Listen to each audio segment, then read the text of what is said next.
na roho ibyumve.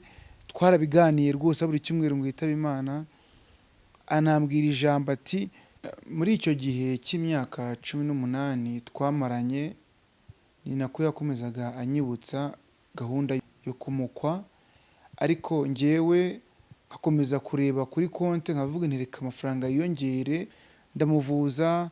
Ariko mu minsi ya nyuma yo kwigendera ndabyibuka haburaga nk'icyumweru yarongera arabinyibutsa, arambwira ati papa yeme uribuka bya bindi twapangaga nubwo uburwayi bwahise buzamo, kugeza no ku munota we wa nyuma yari akinyishyuza ubukwe.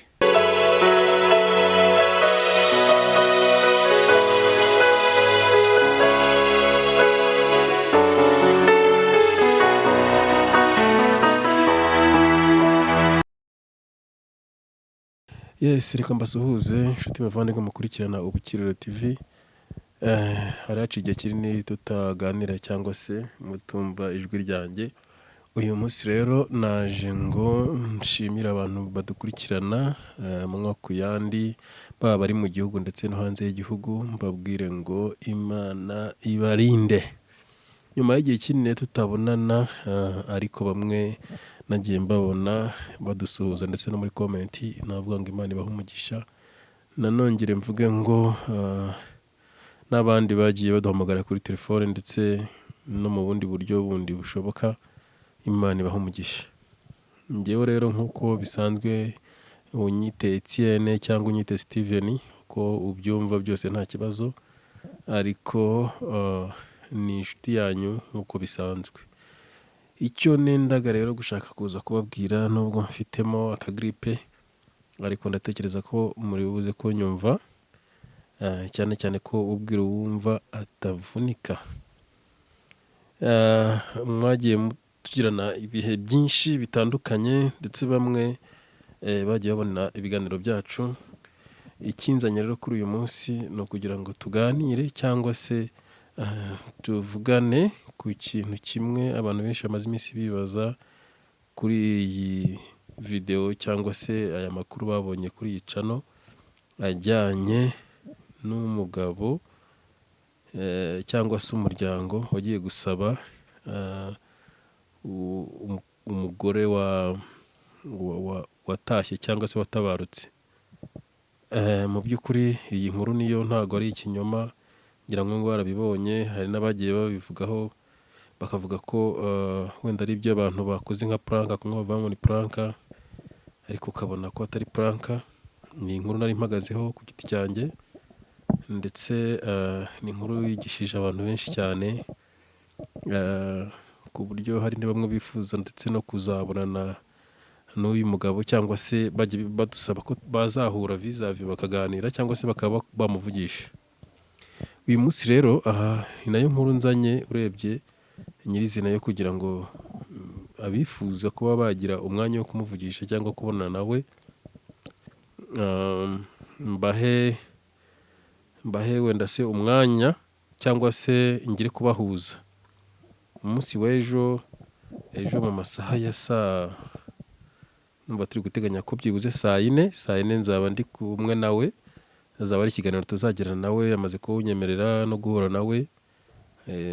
Tuzagirana ikiganiro muri studio zacu, aho tuzabasha kuganira ndetse akatubwira impamvu nyirizina yagiye imutera gukora iki gikorwa, cyangwa se yamuteye kuba yajya gusaba umuntu watabarutse. Ibintu abantu benshi batamenyereye, ibintu abantu benshi byabatunguye. Atubwira impamvu nyirizina, tuzaganira cyane.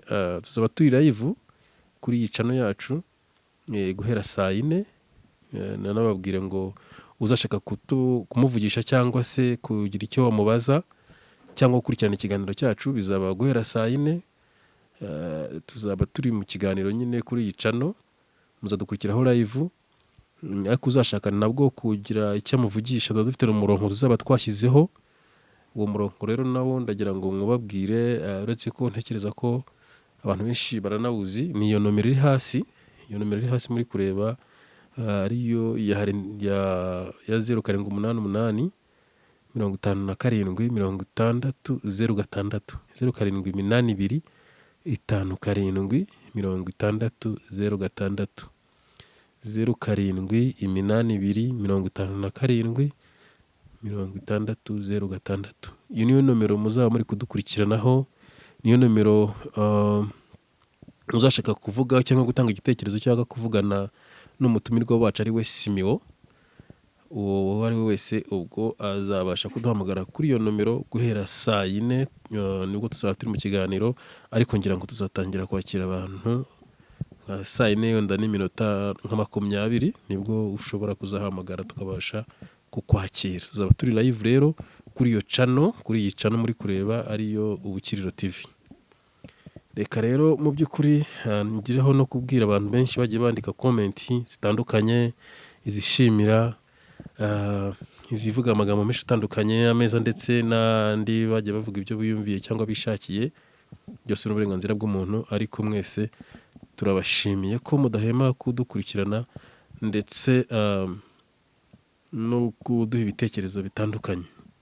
Rero nta yindi nkunga yindi uretse ko tugusaba gukomeza kudukurikirana ndetse no gukomeza kuduha ibitekerezo.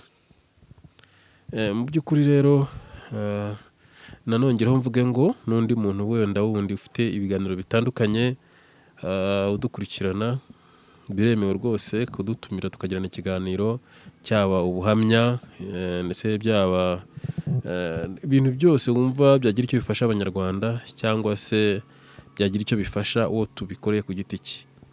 Ibyo byose rero tugenda tubikora, uradutumira tukaba waza muri studio zacu cyangwa tukaza naho uri, nabyo biremewe. Reka rero mbahe akanya gatoya, wenda agace gatoya k'akantu kamwe mu bihishwe cyangwa mu byo tuzaganiraho ejo, nse n'ubameneraho ibangaho gatoya. Ngira ngo murabona ko hari icyo kwabanje gukora, reka wenda ngashyiraho mubashe kukumva. Mwiriwe neza, nitwa Harerimana Simeo. Yahanyuzemo nk'amezi 6, aranyibutsa ati se noneho nitwakora ubukwe. Mwereka impamvu n'ukuntu ubukwe busaba kwitegura, mwereka ko ibisaba kwitegura bidahagije.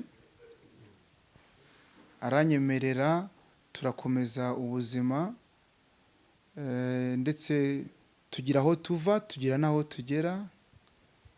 Haca umwaka ngira ngo n'igice, arongera arabinyibutsa. Madamu wanjye igihe twakoraga anniversaire y'umuhungu wacu w'imfura, yarambwiye ati papa yeme, mbega ibintu byabaye byiza, dusubira nyine twinegura. Ati reba ibintu twatanze ukuntu byaryoshye, ati nk'ibi ngibi ubikubye kabiri ntibyakora ubukwe. Tunapanga ndabyibuka uburyo bwe twapanze uko imodoka tuzazipanga, nshiramo n'imodoka nyine z'iki gihe zigezweho ko arizo zizaba zibyihishe inyuma muri ubwo bukwe nyine, ubukwe nyabukwe pe. Nuko arambwira ati ibyo by'ibitangaza rero numva bitahambaye cyane, aho bigeze wakora uburinganiye ariko ukabukora. Nkomeza gutsimbarara mbwira nti rwose madamu wanjye, mutesi wanjye, mbabarira wumve icyifuzo cyanjye. Ndashaka gukora ubukwe ku buryo n'abantu bose biwanyu n'iwacu n'abazabona bazabona ko ari ubukwe nyabukwe bw'igitangaza.